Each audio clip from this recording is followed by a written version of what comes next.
ये कहानी है अधूरी मुलाकात से पूरी मोहब्बत तक। शाम का वक्त था। कॉलेज की कैंटीन हमेशा की तरह शोर से भरी हुई थी, लेकिन आरव को उस शोर में भी एक अजीब सी खामोशी महसूस हो रही थी।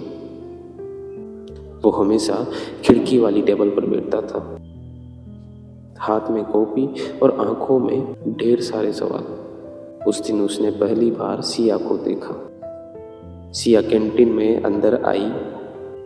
हल्के नीले रंग का सूट, खुले बाल और चेहरे पर वो मुस्कान जो बिना कुछ कहे बहुत कुछ कह जाती है। वो अपनी दोस्त के साथ बैठी हंस रही थी और आरव बस देखता रह गया। उसे नहीं पता था कि वो मुस्कान उसकी जिंदगी की दिशा बदल देगी। जब उसकी सिया से पहली बार बात हुई, अगले दिन लाइब्रेरी में फिर मुलाकात हुई। सिया एक किताब ढूंढ रही थी जो आरव के हाथ में थी। सिया थोड़ी देर बाद झुकते हुए, एक्सक्यूज मी, क्या ये वाली किताब मिल सकती है? आरव घबरा गया। हाँ हाँ बिल्कुल। किताब देते वक्त दोनों की उंगलियां हल्की सी टकरा गई। बस एक पल का स्पर्श, लेकिन दिल बहुत जोर से धड़क गया।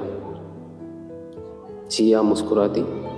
आरव ने पहली बार महसूस किया कि किसी की मुस्कान भी आदत बन सकती है।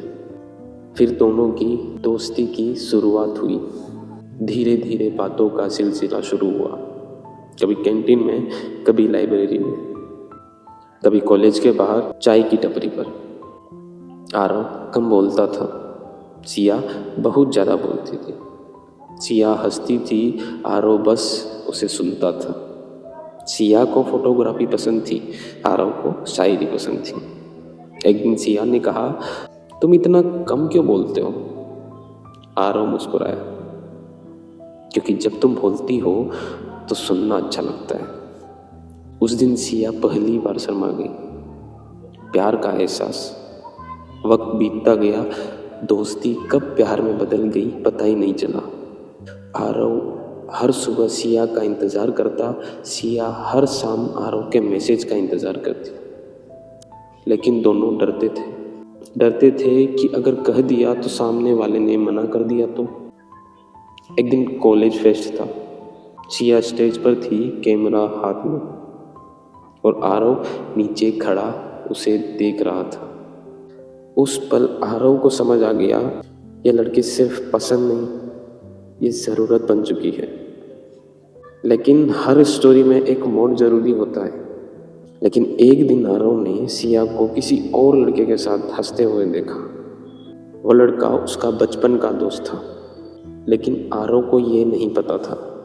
आरव ने बात करना बंद कर दिया। मैसेज का जवाब नहीं, कॉल नहीं। सिया परेशान हो गई। सिया ने मैसेज किया, अगर मैंने कुछ गलत किया है तो बता दो, ये चुप मत रहो। आरव पढ़ता रहा, लेकिन जवाब नहीं दिया। कई दिन बीत गए। एक दिन सिया ने खुद सामने आकर कहा, आरव, अगर तुम्हें मुझसे बात नहीं करनी तो साफ बोल दो, कम से कम उम्मीद तो नहीं टूटेगी। आरव की आंखें नम हो गई। मुझे लगा तुम्हारी जिंदगी में कोई और है। सिया चुप हो गई, फिर हल्की सी हंसी के साथ बोली, और तुमने पूछना भी जरूरी नहीं समझा। उस दिन दोनों अलग हो गए। कॉलेज खत्म होने वाला था। दोनों एक ही जगह होते हुए भी अजनबी बन चुके थे। आरव की शायरी में अब सिया ज़्यादा दिखने लगी थी। सिया की तस्वीरों में अब मुस्कान कम थी।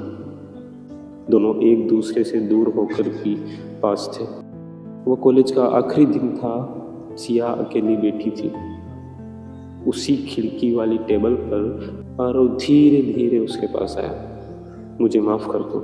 आरव की आवाज़ कांप रही थी। मुझे डर था कि अगर तुम चली गई तो मैं टूट जाऊंगा। सिया की आंखों से आंसू गिर पड़े, और मुझे डर था कि तुम कभी कहोगे ही नहीं। आरव ने गहरी सांस ली। सिया, मैं तुमसे प्यार करता हूँ। आरव ने लंबी सांस ली। सिया, मैं तुमसे प्यार करता हूँ, शायद पहले दिन से, या शायद उस दिन से जब तुम्हारी हंसी मेरी आदत बन गई थी। सिया रोते हुए मुस्कुरा दी। मूर्ख, अगर तुम थोड़ा पहले बोल देते तो इतना दर्द तो नहीं होता। फिर उसने कहा, मैं भी तुमसे प्यार करती हूँ। आज भी वो खिड़की वाली टेबल मौजूद है, आज भी उस कॉफी की खुशबू है। बस फर्क इतना है, अब आरव लिखता है और सिया उसकी तस्वीरें खींचती है, क्योंकि सच्चा प्यार गलतफहमियों से लड़कर भी वापस आ ही जाता है।